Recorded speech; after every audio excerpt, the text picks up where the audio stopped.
for a lot of our UK listeners, there's a particular narrative in the UK which is that actually, America's really where the race problem's at. That yes, we have our own problems, but we shouldn't really import too much of America's racial culture wars because they're the place that have the real problems when it comes to race and racism.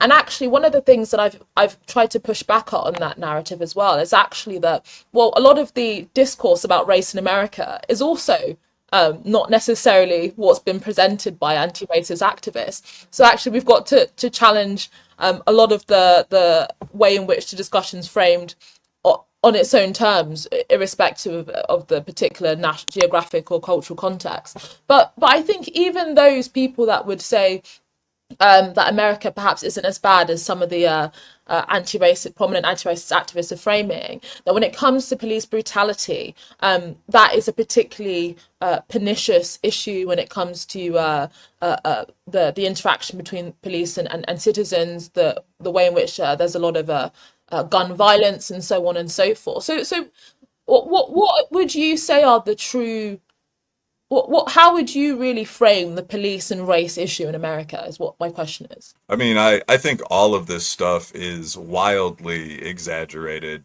The United States of America obviously has a long history of racial and class tensions. And as a result of that, there's kind of an activist infrastructure in the USA that really has to be seen to be believed. I mean, the typical middle class black family, I mean, we lived in a working class area, but my mom was a school teacher growing up. I mean, we gave to the NAACP, National Association for the Advancement of Colored People. There were similar organizations in the Jewish community, the Anti-Defamation League, ACLU, sort of civil rights for everyone. I mean, there are massive groups of this kind. What's the one for Muslim Americans? CARE, Council for American Islamic Relations. There must be at least 10 dozen, all of them with budgets in the tens or hundreds of millions. And all of them did very good work back in their day. But I mean, once you've got a massive bureaucracy in place with a $174 million budget, like, it's not going anywhere. I don't mean to make jokes, but all these people aren't going to go get jobs. So there's a considerable incentive to press forward with the idea that there are new civil rights problems. The new issue might be trans genocide or something like that, or police-citizen conflict. So these storylines are continually forwarded into the U.S. media, and the U.S. media is extremely sympathetic to pretty much any narrative that comes from the left.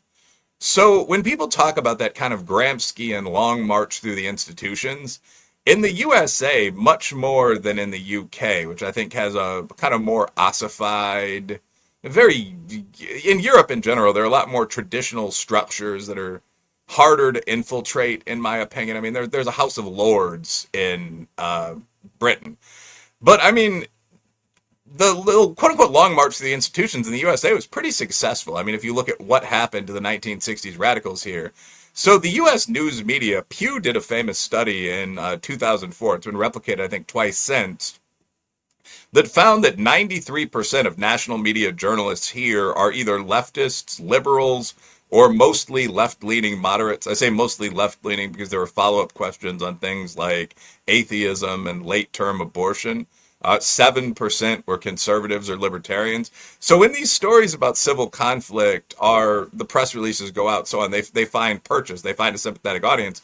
I guess my point here, I don't want to ramble, is that the reality of sort of police brutality is that there's not a great deal of it. I mean, for one of my books, Taboo, I actually went out and looked at the full number of police shootings in the United States. And this was before this was widely known. The Washington Post's The Counted Police Shootings database has been out since, I believe, 2016. And I started looking at this for the book in 2017. Book was published in 2019 or 2020. But what I found, and what people like Heather McDonald found about the same time, is that there are less than 1,000 police shootings in a typical year. Of those, the vast majority are merited. Less than 100 involve unarmed people. And the huge majority involve Caucasians. There are perhaps 200, 250 African Americans that are shot out of that entire block of people. So you can definitely say there might be more hands-on police arrests than there need to be or something like that. But there's 60 million police stops in a year. So the claim that there's a huge body of police violence against normal people really isn't true. I guess that would just be kind of the point. The idea that this is a major social problem in the USA at root seems really, really debatable. So, like, I mean, you'd look at 3 points. Like, one, is this going on? Not really. I mean, there are 1,000 of these cases out of 60 million stops. And that is more common than it would be in most European countries. But we have a far higher crime rate, one, and police carry guns here, too. Does this target mostly blacks? No. Blacks make up 20 to 30% of the people involved in these violent incidents. And there's a higher African American crime rate. I mean, we're a much younger, more working class, more urban population. And you have to adjust for that, which no one ever does, before you can find any evidence of racism whatsoever. When I and others try to do this, I mean, there's either no effect or a very marginal effect of race bias. And then when you get into unarmed people, I mean, you're getting into single digit numbers. I mean, shoe sizes. The number of unarmed, specifically black men, specifically, that were killed by police last year, don't quote me on this, but I think it was 12. So I think that the idea that this is extraordinarily frequent, no, we don't find a lot of support for that, really.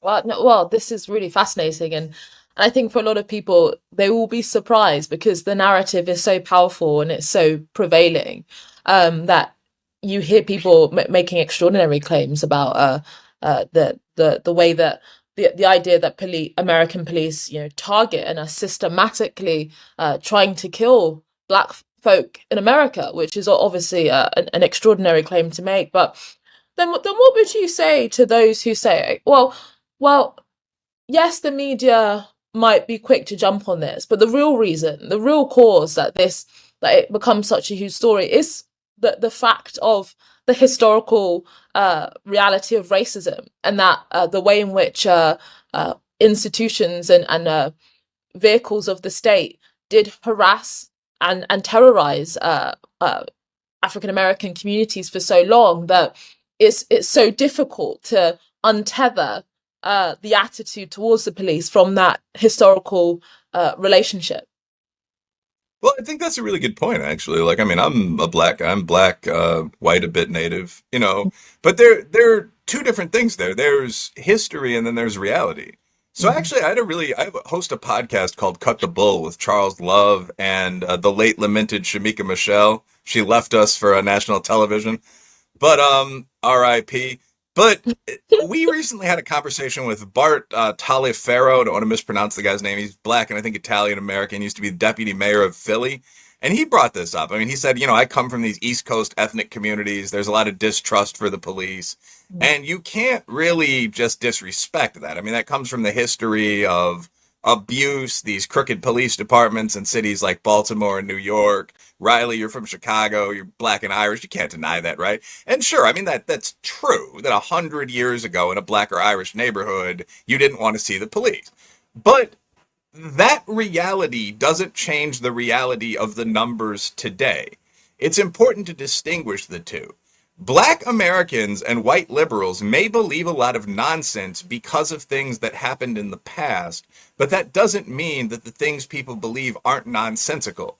And a hard number might help illustrate this. The Skeptic Research Center, a couple of years back, they asked the kind of hip city kids we're talking about, black men and white liberal men, how many people they believe are shot by the cops while unarmed every year. And the average number given was like 10,000. So of these people, there was a slight exaggeration. It was like of people that identified as very liberal, which is not leftist, not communist. It's just like left of the center left bar. Of those people, 34 to 35% of them thought the number of unarmed, specifically black men shot by the police every year was about 1,000.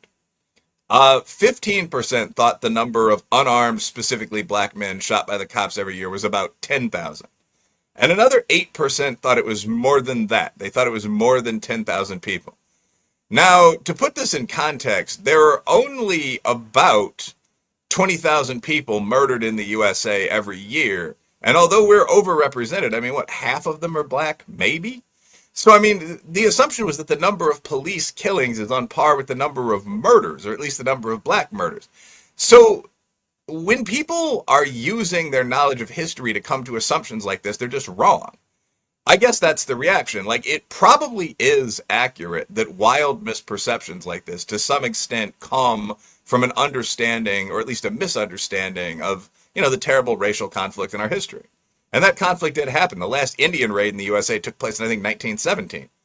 But that doesn't have anything to do with reality today. You see the same thing sometimes from extreme feminists. People will say things, my most recent partner would say things like this sometimes as a businesswoman. Like, you could rape your wife until 1993. And as a man, I would never make fun of this. But I mean, the response to that would be, well, it's not in this state, and it's 2023. That doesn't necessarily affect your relationship with your partner today. So you need to remember and honor the past. You also need to look at reality in your life, your relationships, your business in the real world today. And I think the left is very bad at doing the second. Final sentence here. You see this very often with people saying, as a black woman or as an Asian woman or something like this, I'm incredibly disadvantaged today in academic admissions. And in the black woman case, for example, Asian woman might be in the USA, but in the black female example, if you're applying to any of the institutions I've taught or been an executive at, no, you're not. One of our focuses is diversity. There would be a boost of several hundred SAT points to bring more high-performing people in that category in. So it's absolutely true that sexism exists. It's absolutely true the past was terrible. It's also true that, the Cleopatra scholarship is a real thing. So that balance has to exist to avoid clownery.